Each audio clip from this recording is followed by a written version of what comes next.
Um, well, first of all, guys, I hope everyone's well and safe and families are doing well. I know it's some crazy times right now, but certainly, hope you guys are doing well and managing as best you can right now. I think we all are feeling like we're in Groundhog Day right now. But I appreciate you guys being attentive here and allowing me to chat with you a little bit. And I appreciate the coaching staff, Coach Blakeney, and Coach Thornton for arranging this. I won't be too long. I want to.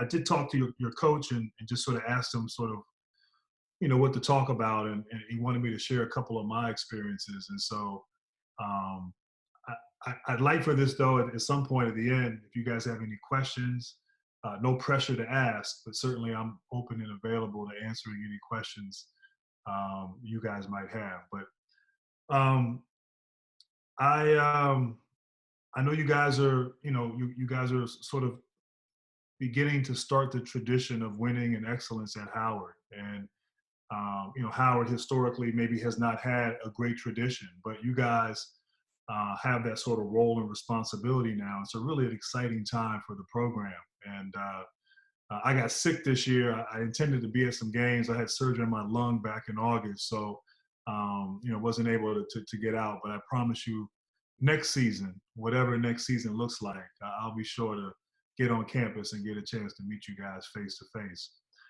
I am Grant Hill. I played at Duke University, played in the NBA for 19 years. I'm currently co-owner, vice chairman of the Atlanta Hawks. I broadcast television for the NBA and for March Madness in the Final Four. And so I've been around the game for really my entire life. And when I think of you guys, I look at your faces. You guys are in college. It certainly conjures up great memories from my experience in school with your coach, Coach Blakeney. We go way back. We're both from the DMV area.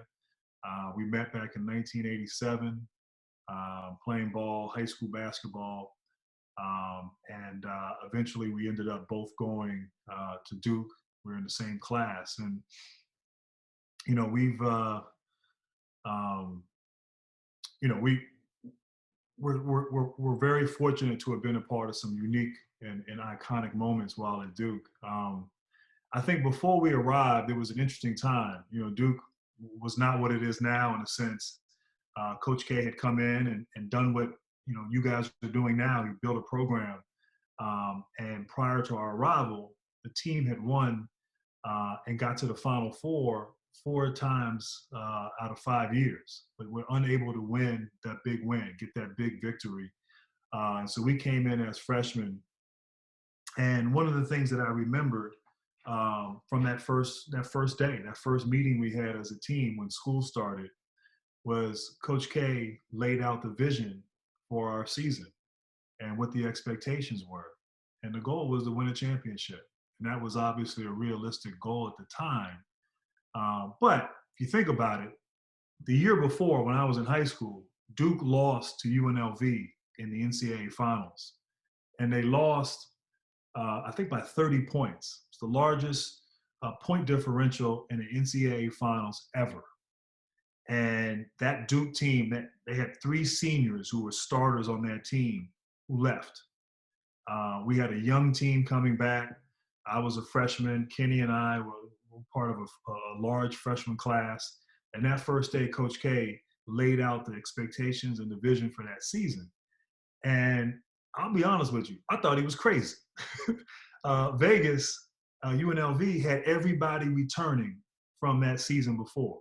They were preseason number one, and they ran the regular season. They were undefeated that whole year. But in that moment, I'm looking around like, what is he talking about? We're going to win a championship. I hope we can win a game in the ACC. But what was interesting was when we left that meeting and I looked to the older guys, the veterans, the guys who had been there before, they all believed. And, as a result of them believing, I began to believe. And so belief is important. You got to set goals. You got to have expectations. And sometimes those goals are going to push you. And sometimes you may question those goals. But if you can get a collective group to truly buy in and believe, then look, nothing happens in this world if you don't believe it first. And so that was a valuable lesson. And that year was a challenging year. You know, we weren't that good at the start of the season.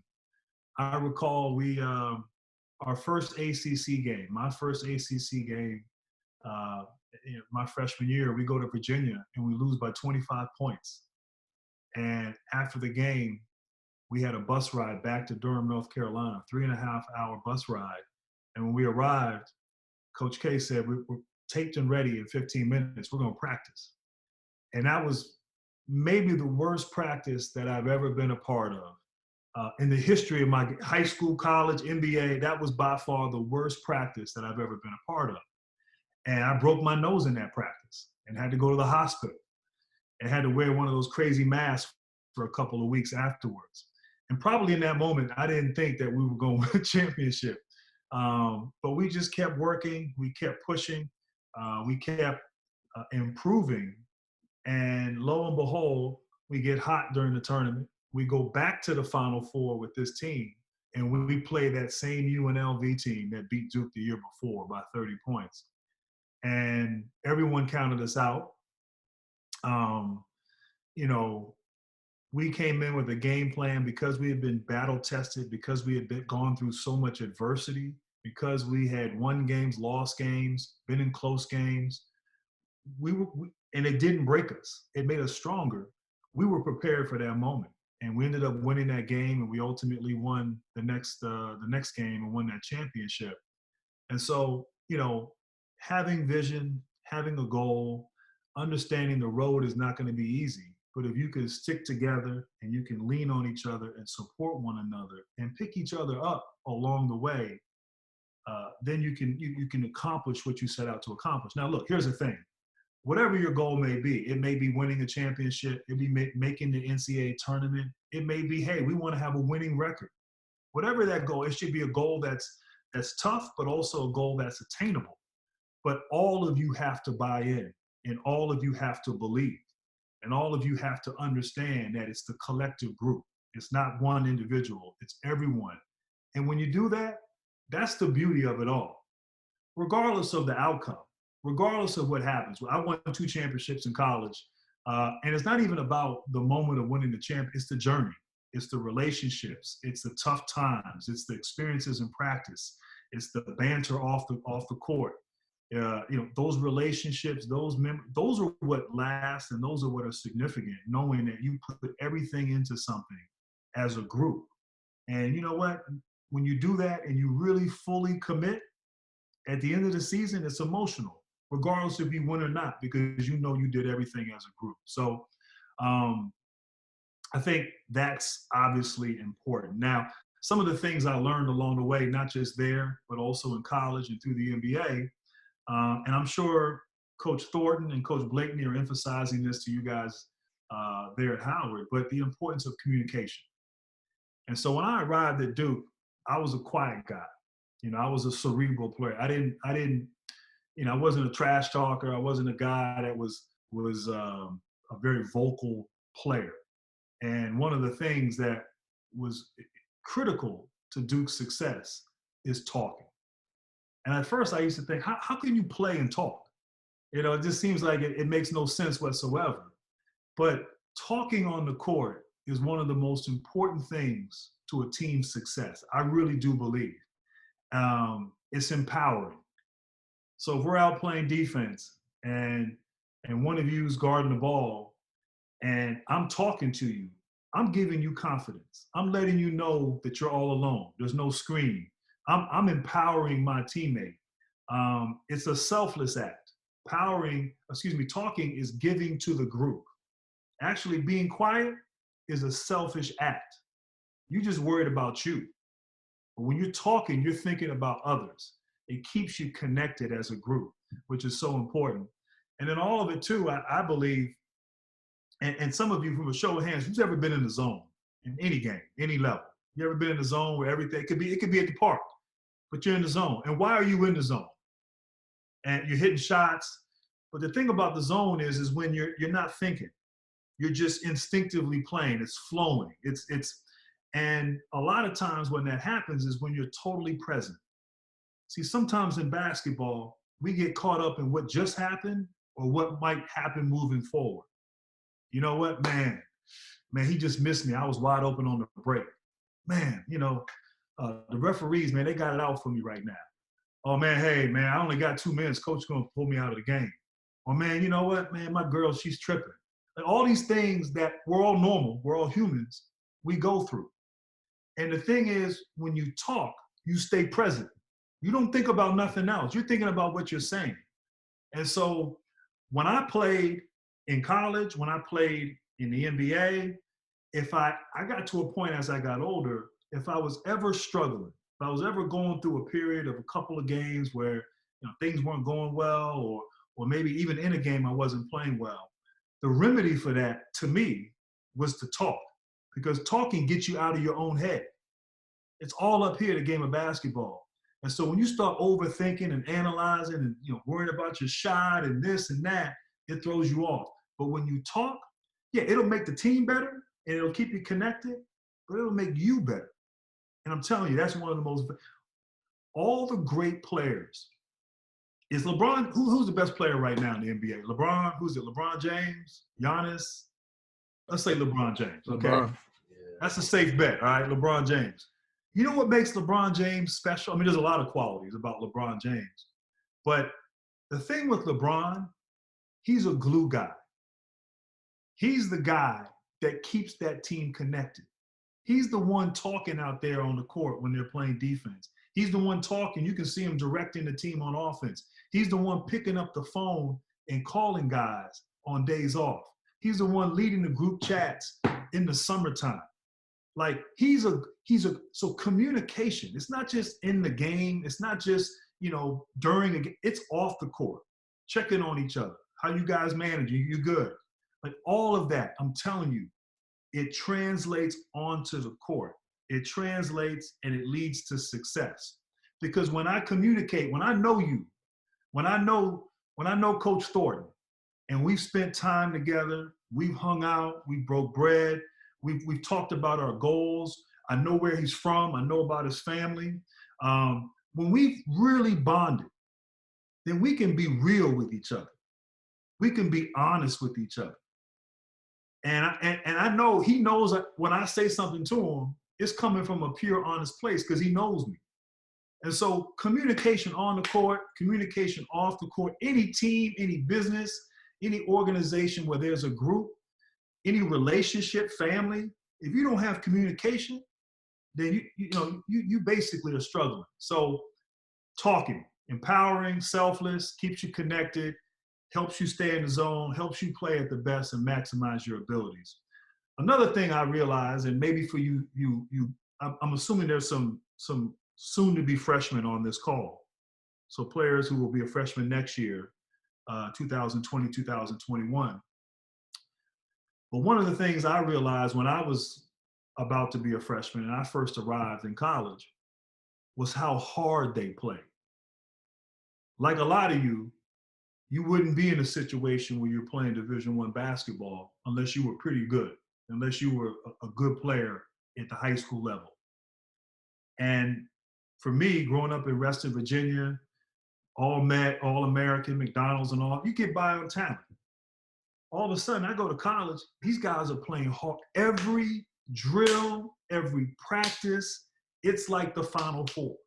It's like the championship game. And so I was blown away at first. Like, I was like, man, I can't believe how hard they play. And so that is important. And that becomes a habit. That becomes something every day.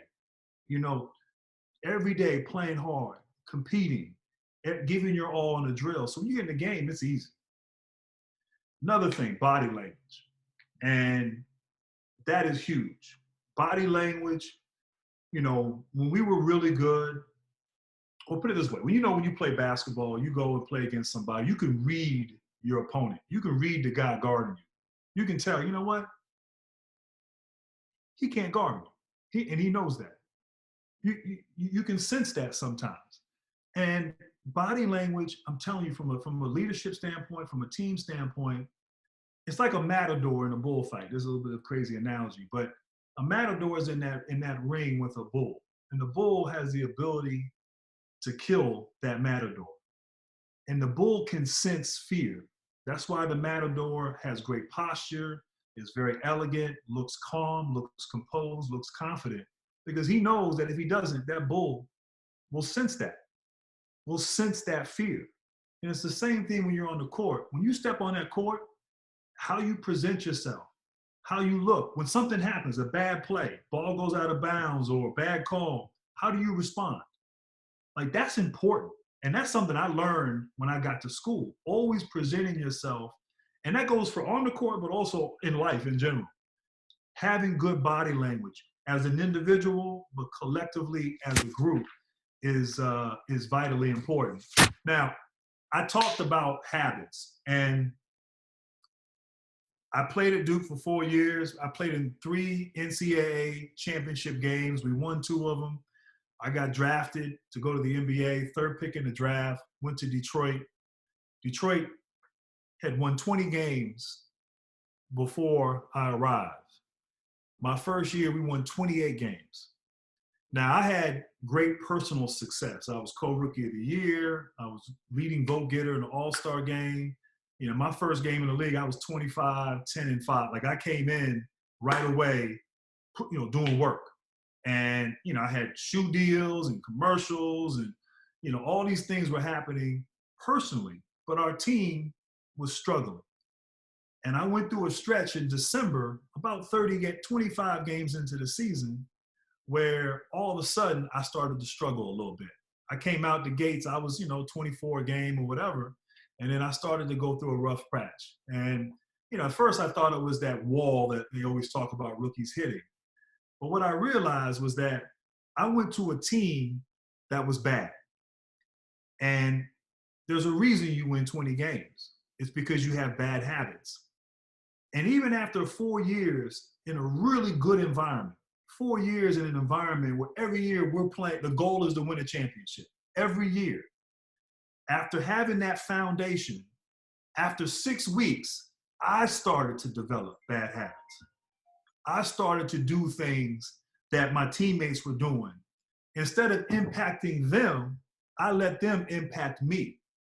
And so I had to get to a point, and Johnny Dawkins, I don't like talking about coaches in other schools, but Johnny Dawkins, who went to Duke and was like a big brother to all of us back then and still a big brother to us now, Johnny was on that team. So my rookie year, I played with Johnny Dawkins his last year. And I remember after about 3 weeks of struggling, I'm still, still scoring 16, 17 a game, but I wasn't dominating like I had early on. He said, hey, man, you can't compromise your standards just because what's around you is not good. And I needed that. I needed that wake-up call. I needed to be reminded of who I am and what I can be. And so I then made that decision. Okay, you know what? I'm going to get my shots. I'm not going to have the bad body language. I'm going to make sure my habits are positive or winning or championship habits. I'm going to do all the things that I know are necessary for success, even though no one around me is doing it. And what ends up happening is and I'm not taking credit for it, but eventually others start doing the right thing. We brought a new coach in the following year. We win 48 games the following season, and we're off and going. And so I tell you that story, not to pat myself on the back, but I tell you that story because habits have to be practiced every day. And you can easily fall into bad habits, just like you can easily fall into good habits. Make sure you, as you guys begin to ramp things up, even now, it's easy to say, you know what, I'm just going to chill. I don't have access to facilities. I can't get in the gym. I can't get in the weight room. Like, what are you doing right now to get better? Like, are you watching tape? Are you maybe watching tape of yourself? Maybe watching tape of players you admire? Are you working out? Can you have access to go outside, maybe just run on the street? Maybe whatever. Like, just don't make excuses. Figure out a way right now. How can I get better even in the midst of all of this? And so, but having habits and developing habits good habits and maintaining them are vitally important. Another thing I'll say is adversity. I don't care what team you're on. I don't care if you're a winning team, or you're winning championships, or you're a team that's, and look, I've been on both ends. I've been in the NBA. I played 19 years in the NBA. I was on some playoff teams. I was on some teams that made deep runs, never won a championship in the NBA. I won a gold medal in '96 in the Olympics. But I've been on some bad teams too. And no matter what team it is, you're going to hit adversity.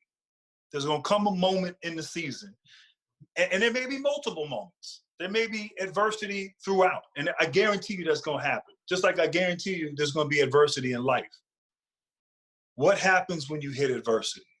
What happens? Is the team prepared for that? Do they have a collective resolve, a collective toughness, a grit?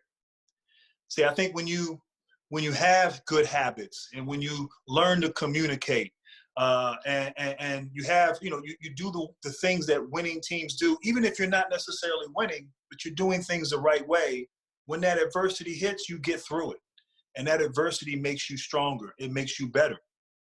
And, so understand that. Embrace adversity. Look, we get better in sports and we get better in life when we fall down. When we lose a game, think about it. When you lose a game, you're going to look in the mirror. Coaches are going to watch tape. They're going to hold you accountable, call you out, get out on the practice court, work on things. Like, that's an opportunity to improve. I'm not saying embrace losing, but when you go through adversity, try to find the silver lining. Try to find the opportunity for growth. That's for you individually, but also, I think, collectively as a group. So just expect that, and don't let it destroy you. Let it strengthen you. And look, at the end of the day, if you can adhere to some of those things, and you guys can really come together and really embody what a team means, team means, you have an opportunity to really do something special. And as you look, I know it's hard to look down the road when you're in college and you're a teenager, your early 20s, however old you are, but it's the moments off the court. It's the moments together as a group. It's those memories that you'll take with you. So value those memories. Look, I don't know if you guys have been watching the Last Dance. I'm assuming you have, or some of you have.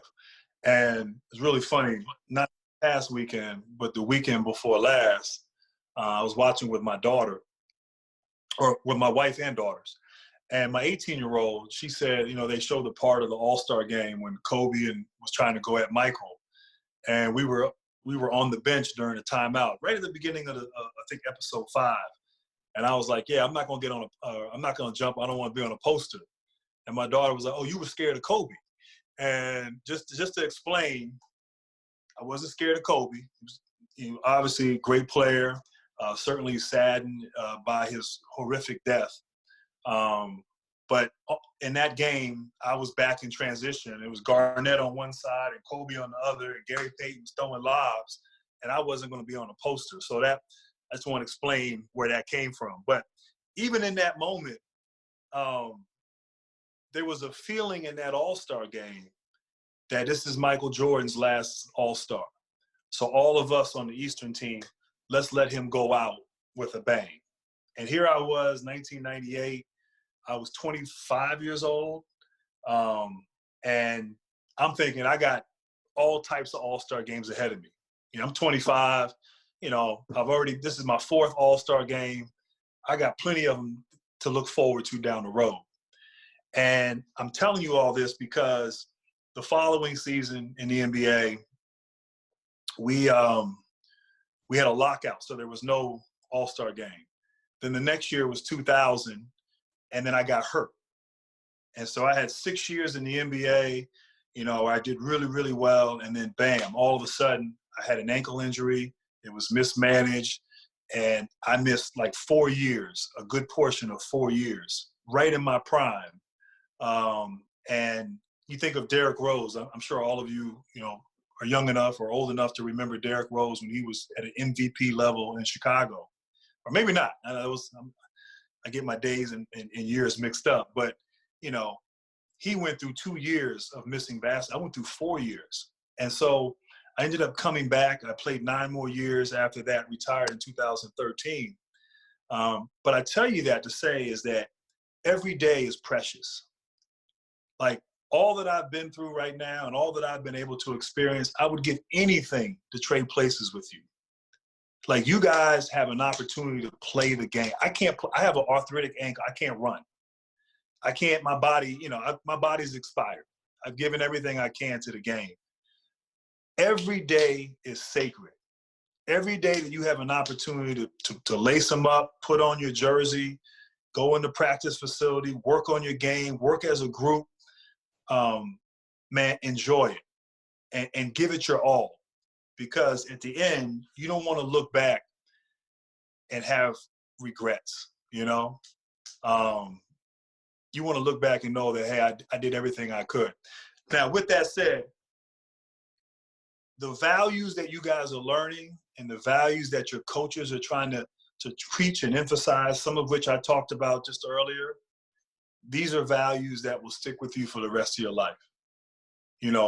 Learning about trust and collective responsibility and hard work and discipline, learning how to handle success. A lot of people, a lot of examples of people, celebrities, successful people who haven't handled their success well. How to manage and handle failure. Those two things, that's what life's about, handling those failures and handling successes. But all of that, I'm telling you, will prepare you for whatever you're going to do. And trust me, at some point, you're going to be done playing. I played till I was 40. I played about as long as you can play. Vince Carter, I think he's 42. He's the longest. I think he played 22 years in the NBA. We still have a lot more life to live and a lot more things that we'd like to do. But a lot of those lessons are learned right there on the practice court, right there in the locker room, right there, the excitement, the heartbreak, all of those feelings and emotions, man, I'm telling you, make the most of it. Enjoy it, embrace it. And I'm sure and I'm confident you guys will have a tremendous experience. And it's not about the destination, as they say, it's about the journey. So enjoy it. Hopefully I didn't bore you guys to death. But please, if there are any questions, and if you don't want to ask, that's fine. But if there are any questions, I'd love to at least, answer the best that I can. When it comes to being, like effective communication, especially more so in practice, because you're saying, you want to always communicate, show being unselfish. How do you hold somebody or hold a teammate accountable? Because you're going to have rough practices. I mean, we all know that. You got to practice where, where people aren't maybe going as hard. Maybe people are tired, mentally drained, physically drained. So how do you effectively hold your teammates accountable, hold yourself accountable and, not come off a certain way? Or how do you effectively pick them up instead of, because I don't want to do what Jordan did Last Dance. That's not it. But Right. Well, I mean, look, I think you have to be true to who you are. And that's in anything. In terms of leadership, Jordan, that was his personality. That's who he was. So he was being authentic. I played with a very abrasive and confident guy, not quite like Jordan, but Leitner. Leitner had his style. And I had a different style. And so I think it relates to communication. I think, first of all, you have to know who you're communicating with. And so you have to know what buttons to push. When's the right time to say something? Do I do it in front of the group? Do I pull them aside? Is this person sensitive? How are they going to receive it? I think if you spend the time to really get to know each other and understand each other, then that will really help. But look, I'm going to be honest with you. Man, playing in college, it's hard. It's not going to be easy. And sometimes you're going to have moments. Sometimes you're going to have situations where, you get, things get heated, or you're going to say something and they may misinterpret it. And you know, look, if where you're coming from is honest and pure and is for the betterment of the group, sometimes look, I know Coach Blakeney's a nice guy, but I'm sure sometimes he jumps on you guys, you know, and that's you know, my dad used to say,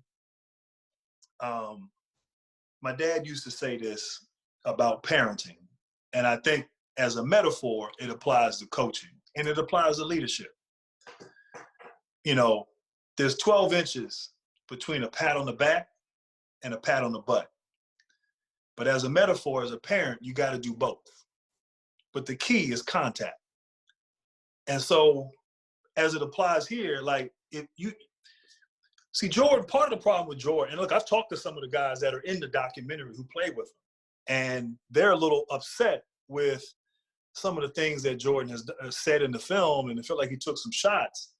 But I think that the challenge with Jordan, he was so great, and I think everyone was blinded by his greatness. But I think he was hard on the guys, but I don't think he spent any time with the guys. You know, once they left the court, they didn't see Jordan. And so I'm not knocking Jordan because in my opinion, he is the GOAT, and he's the greatest of all time. I played against all those guys. I played against Kobe, the late Kobe. I played against LeBron. No disrespect to any of them. They're all fantastic. But to me, Jordan was on that. He's the GOAT. But yeah, I mean, I think, look, sometimes in the heat of the battle, sometimes you got to say, hey, man, get your head out your ass and fucking play. Excuse my language. But sometimes you got to say that. Like, if we're in a timeout and my guy is not doing what he's supposed to be doing, or the best player on the team is thinking it up, I'm going to have to go to him and say, hey, man, we need you. Come on, let's go. Like, sometimes that kind of communication is necessary. But the fact that you ask that question, you're a thoughtful guy, you figure it out in the moment. But the worst thing you can do, I believe, is not say anything. And so, you know, hopefully I answered your question, but I think you have to read the situation. You have to, you know, understand who you're talking to. And sometimes, you know what? I got to yell at my teammate. And sometimes I got to be yelled at. And I'm telling you, when you can hold each other accountable, that's when you have something special. That's what the good teams do. The good teams hold. Look, the championship teams LeBron's been on, I know some of the role players in Miami, they got on him when he was the best player in the game in Miami. And so when you can have that, that's when you're going. That's when the sum of the parts are greater than the whole. Talent's great. You can have all the talent in the world, but if the talent is not together and the talent's not buying in and the talent's not holding each other accountable and they're too busy worried about egos and stepping on people's toes, and then you know what, you're not gonna realize your potential. And so it's about being honest with each other. Look, end of the day, you want honesty. You want your coach to be honest with you. You want your teammates to be honest with you. And so anyway, that was a long answer to your question, but hopefully that made some sense. It did. I appreciate that. Yes, sir. I got a question. This is just about, I would say, how was the transition from being a player to like a partial owner of an NBA team, and how would you describe that? You know, it's been fun. It's been fun. It's been great. It was something that I sort of dreamed about and thought about, you know, long before, 20 years earlier. You know, growing up in D.C., you know, the Wizards used to be the Bullets and the Washington Bullets. And, you know, I remember seeing the owner one day and you know, this is back in the 80s. And, you know, understanding, you know, what the role of the owner was. And I remember like, wow, that's what you want to be, you know, like that's a goal or a dream or whatever you want to call it. And so throughout my playing days, I always wanted that, sort of was aiming for that, wasn't quite sure how it would happen, but it was something I desperately wanted to do. And when it happened, I didn't think it would happen so quickly after retirement. I retired in 2013. We bought the team in June of 2015. So 2 years after I retired, I'm leading a group to buy a team. I'm the vice chairman of the Atlanta Hawks. Now, here's a valuable lesson in something and I'm sure I know you've had other speakers who've talked about other things, but you guys are all at a very powerful university. Howard University has a tremendous alumni base. I think obviously you're playing right now, but when you do leave, when you do graduate and move on, you know, staying connected is important. You know, there's a whole network of bison who are out there who want to help and want to be supportive and help you reach your goals and dreams. And for me doing that at my school, that's pretty much how we bought the team. And real quickly, I'll tell you a quick story. My last year in LA, I played for the Clippers my last year. I really didn't play. I was hurt pretty much the whole year. There was a Duke graduate and board member who lived in LA, brilliant finance mind, guy named Bruce Karsh. He's actually one of the partners for the Golden State Warriors. So he and I would go to breakfast once a month and just no agenda, just hang out, talk. And I figured, you know what, he's a brilliant mind. Let me learn something from him. And during the course of those discussions, we talked about the possibility of buying the Clippers. And we knew that Adam Silver was going to take over the following year as commissioner. Adam Silver went to Duke. We figured we'd try to maybe get in through the back door and try to buy a piece of the Clippers with the right of first refusal once, you know, the Sterling sold the franchise. Of course, around this time in 2014, things kind of blew up and they were forced to sell the team. And through Bruce, I met Tony Ressler. Tony came in. We made a bid of $1.2 billion, an aggressive bid, we thought, for the Clippers. We lost by $800 million. Steve Ballmer bought the Clippers for that amount. But, you know, I kept in contact with Tony. And a year later, the Hawks were for sale. And, you know, I ended up sort of convincing him of the opportunity. And he didn't want to do it. You know, he didn't think he lived in LA and Atlanta was too far and so on and so forth. And so anyway, long story short, we bought the team. And so relationships, how do you get relationships? Communication. You know, relationships are so valuable. Being able to develop and nurture those relationships. And sometimes they come back and they can be very helpful. The transition though, it's been fun. It's been challenging. We bought a team that really, how do I say this? There was a level of dysfunction within our team, and it started on the ownership level. And so we had to come in and change the narrative. We had to provide resources and strategic direction to our business staff, our basketball people. We had to make improvements to our arena. We had to, build a new practice facility. So we had to spend money. But I think what we've done is we've created an infrastructure that allows us now to have success. We have young players that we developed through the draft, and we hope that they can develop and we can ride that wave and hopefully have success down the road. But it's been fun. It's been a lot of fun. It's been challenging. Right now, we're going through some tough moments, as is everyone, trying to figure out what our business looks like for the future and what kind of financial impact that has.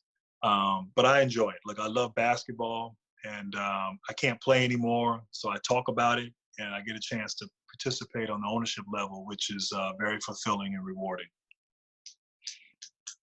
Appreciate it. Yes, sir.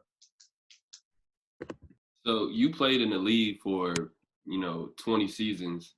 Right.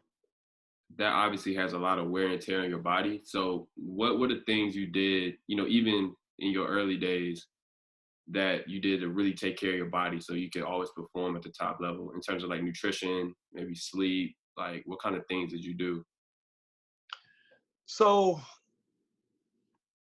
sports nutrition wasn't really a thing back when I was your age. Even in college, like, there was still sort of this idea that lifting weights was taboo.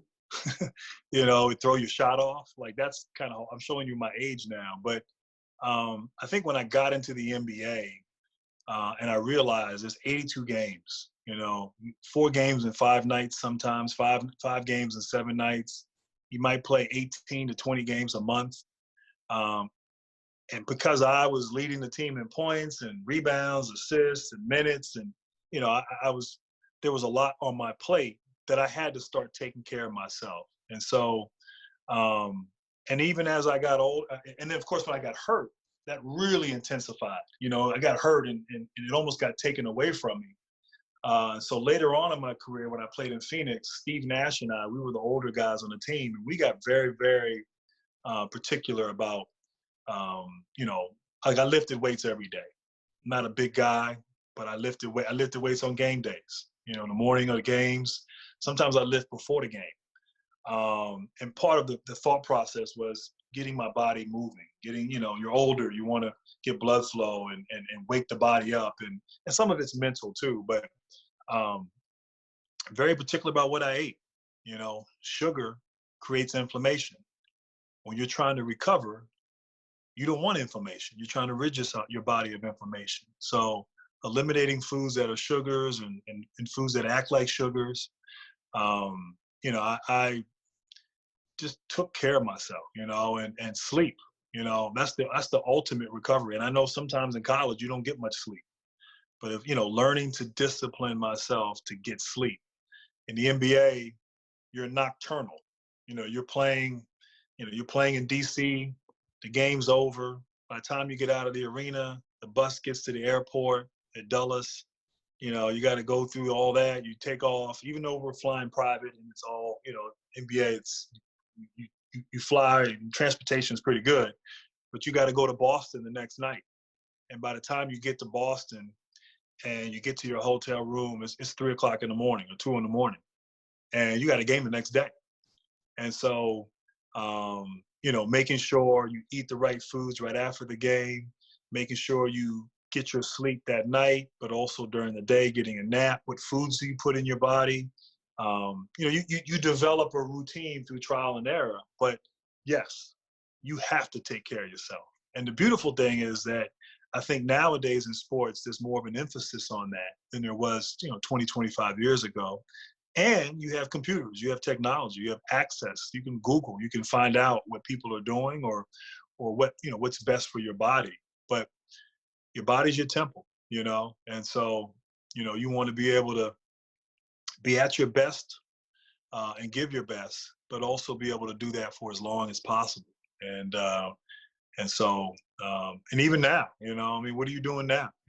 Like you don't have access, but you can still be doing the right things as it relates to your body.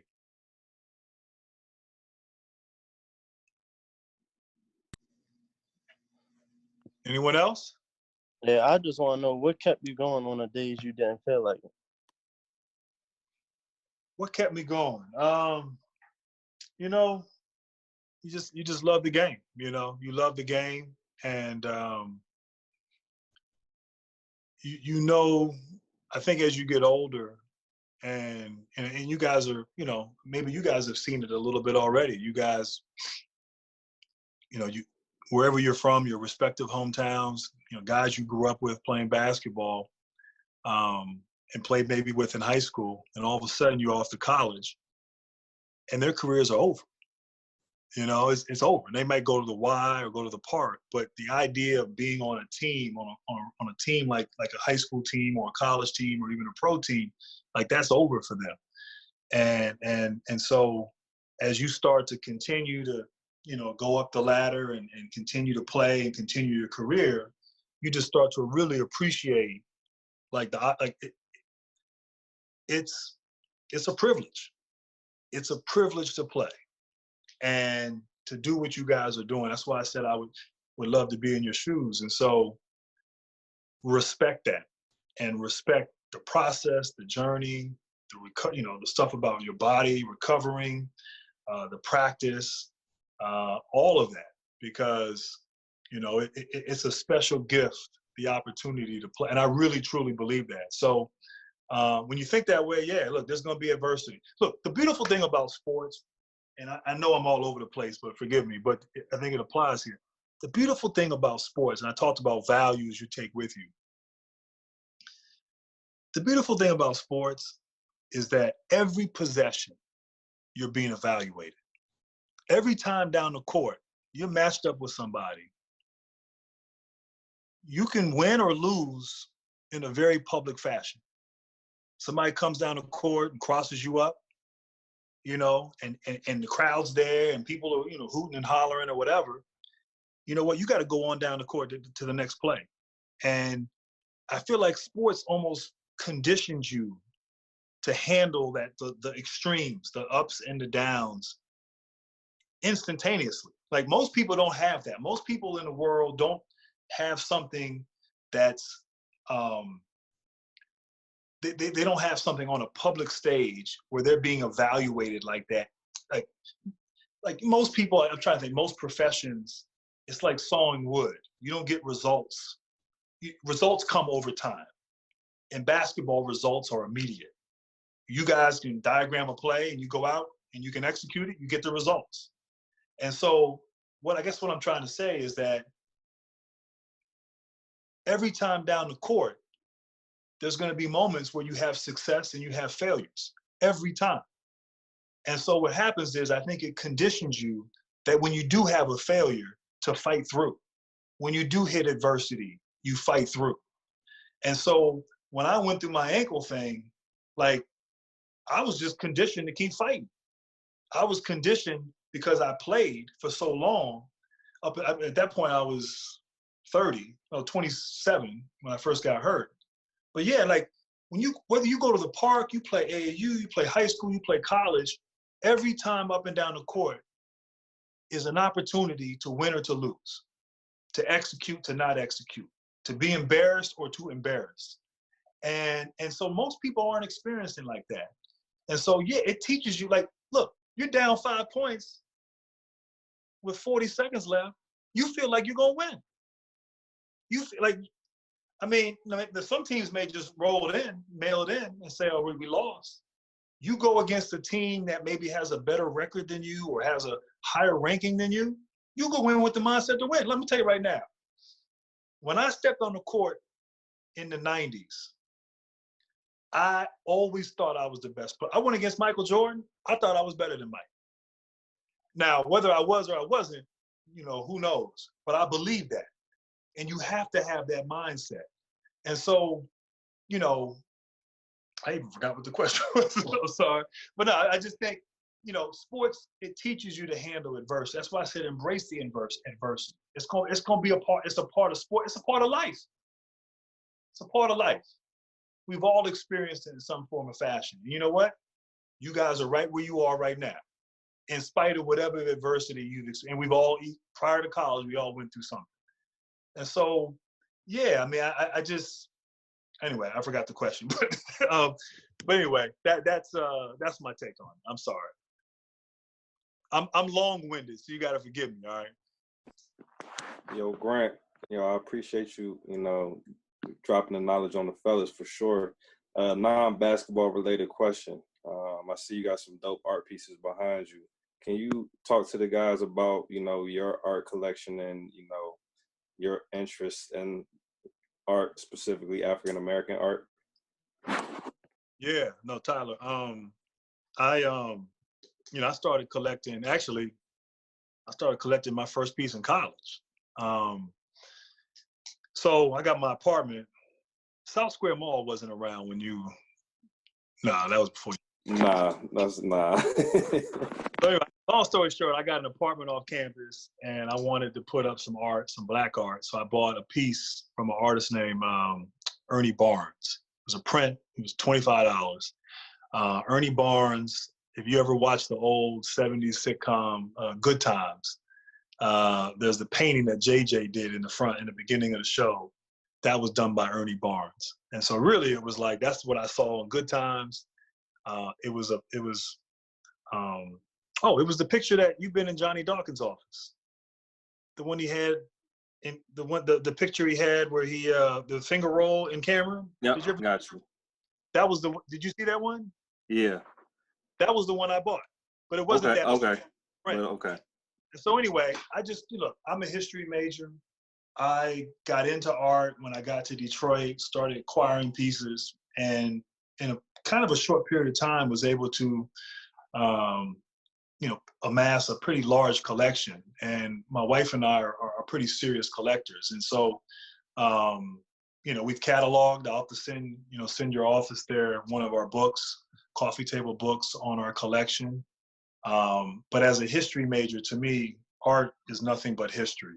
And I have pieces that go back, to the turn of the century in the late 1800s, early 1900s, when African-American artists actually couldn't even paint pictures of African Americans. They painted pictures, portraits of white Americans, and all through the Harlem Renaissance, and even now as you look at contemporary art, my generation, which and the younger generation, where they're very bold, there's a lot of messaging in the art, and so anyway, it's been a fun hobby that my wife and I have enjoyed, and it's something that. And it's also been, a good investment too, if I'm being serious. So, but it's something that I've enjoyed. And, look, I think it's important to develop interest outside of sports and, not be afraid to do so. And, I think that it brings balance to your life. And basketball is important. Your schoolwork's important. Your friends and your social life and all, like finding that balance and finding things that are interesting to you is part of what college is all about.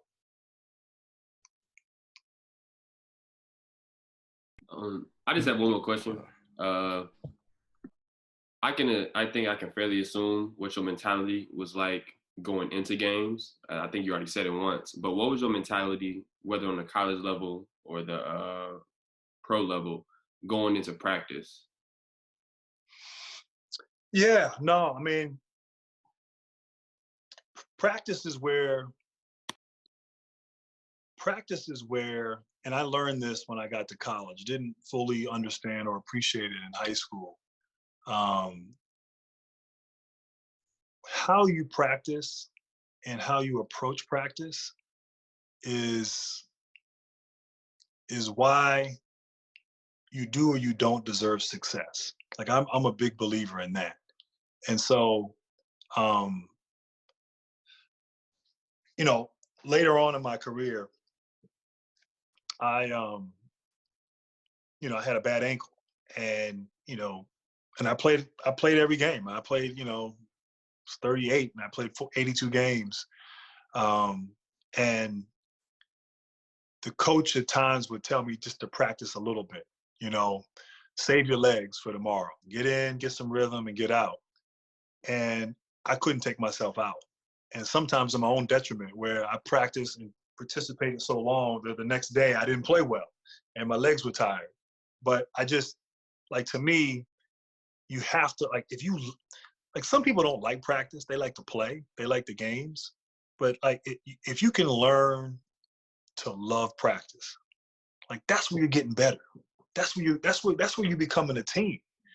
And so I think I was forced that way. I mean, at Duke, you're forced to take practice serious and come at it. And so now what ends up happening, I talked about habits. When you get in those big games, the games are easier than practice. The games are, it's no turning it up. It's no, okay, now we gotta step up our play because we're playing in a game, or now we're in league play. Or now we're in our conference tournament. No, this is what we do every day. And it's just an extension of what you do in practice. So, I love it. That's one of the things, I kind of miss practice more than I miss the games, because that's where you come together as a team. That's where, and even the trash talking that sometimes, and the competitiveness that comes out, and all of that, it's fun, man. That's where it's at. And so I don't know if I'm answering your question, but I think you got to attack practice like it's the most important thing in front of you. And look, if you look at The Last Dance. I mean, Jordan was great, and obviously I know it's hard to really fully grasp his celebrity and his significance in a film. But the thing I saw the last week was this guy played heavy minutes. This guy was scoring 30 a game, and he's beating everybody in wind sprints in practice. I don't know if you guys remember seeing that video. Like he's smiling while he's talking trash while he's doing it, but he's beating everybody in every drill. And so that's in part why he was so great, because everything it's got to be a competition. You have to come. That's how you get better. That's how your team gets better. I appreciate that. Yeah, I had a question. You talking about how you played against Michael Jordan. How did you prepare, and like how was it playing against him?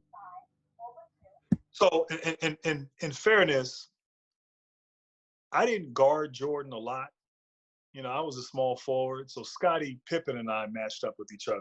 But there were times where I did guard Michael and he guarded me. And, you know, how do I say this? Like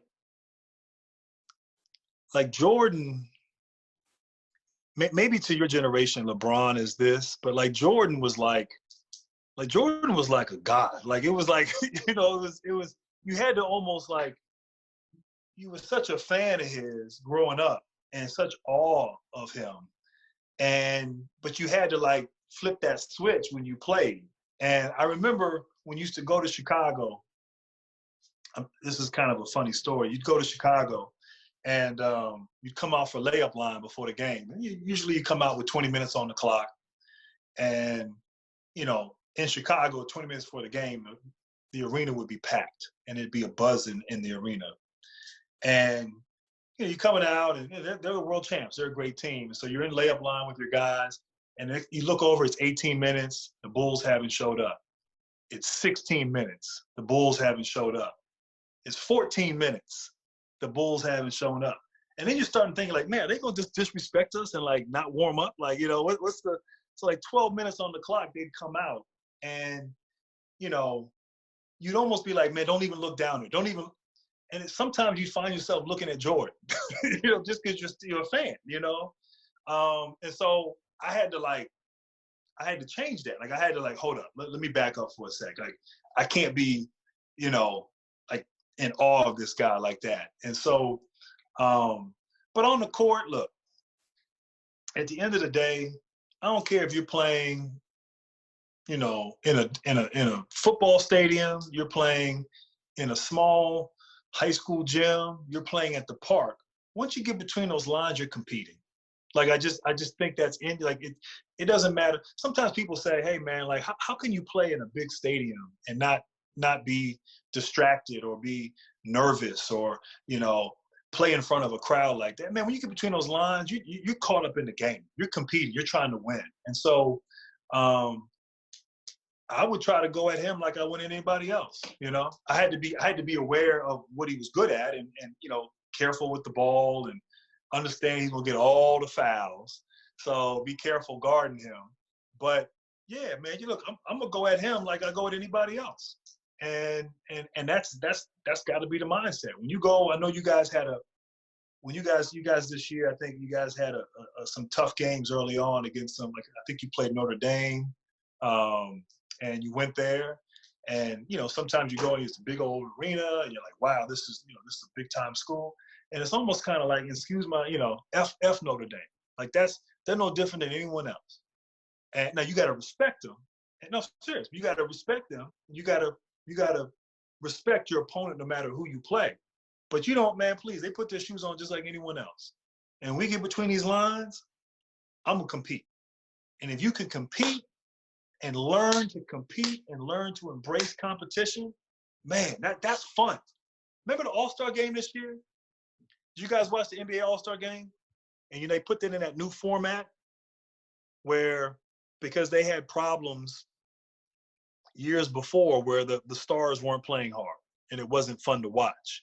So they put in this new format and basically made the fourth quarter like a pickup game. Whoever got to that certain number wins the game.